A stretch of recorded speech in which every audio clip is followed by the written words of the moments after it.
ಶಾರದಾ, ಬಾ ತಂಗಿ, ಹೋಗೋಣ. ಸೋಮಶೇಖರನಿಗ ರಾಕ್ಷಸರೊಡನೆ ಸೇರಿ ಬುದ್ಧಿಹೀನನಾಗಿರುವನು.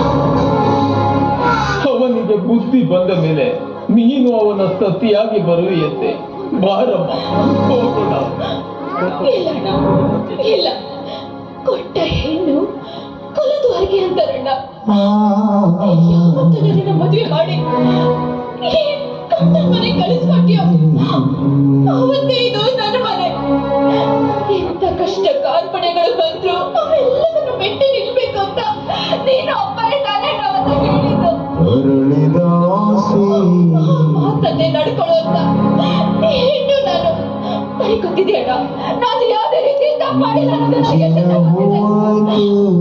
ಹೀಗಿರ್ಬೇಕಾದ್ರೆ ನನ್ನ ಪ್ರಾಣ ಹೋದ್ರು ಸರಿ, ನಾನು ಇಲ್ಲೇ ಸಾಯ್ತೀನಿ ಹೊರತು ಕಚ್ಚೆ ಕೊಟ್ಟು ಇಲ್ಲೇ ಅನುಭವಿಸ್ತೀನಿ ಹೊರತು ನಾನು ಮಾತ್ರ ತವ್ರ ಮನೆಗೆ ಬರಲ್ಲ. ನನ್ನ ಕರಿಬೇಡ ಅಣ್ಣ. ಹೌದು, ತೊಳೆದ ಮುತ್ತಿನಂತಿರುವ ನನ್ನ ತಂಗಿಯ ಮನವರಿಯಲಿಲ್ಲವಮ್ಮ, ಮನವರಿಯಲಿಲ್ಲ.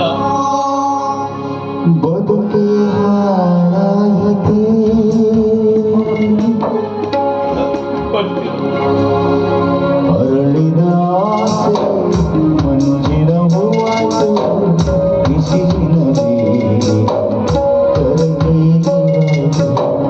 ಬದುಕಿ ಸಾಕಾಯಿತೆ,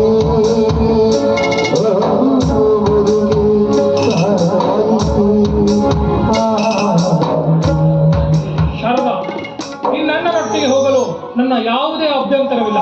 ನೀವು ಧಾರಾಳವಾಗಿ ಬೇಡರಿ, ಕೇಳ್ಬೇಡಿ. ನನ್ನ ಪ್ರಾಣ ಹೋದ್ರು ನಾನ್ ಮಾತ್ರ ಈ ಮನೆ ಬಿಟ್ಟು ಹೋಗಲ್ಲ.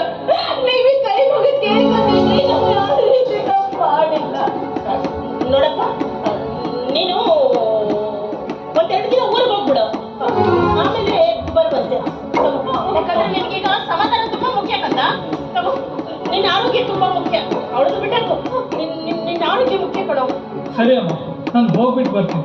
ಆದ್ರೆ ನಾನು ಬರುವಷ್ಟರಲ್ಲಿ ಇವಳು ಈ ಮನೆಯಲ್ಲಿ ಇರ್ಕೊಂಡು ನಿನ್ನ ದಾರಿ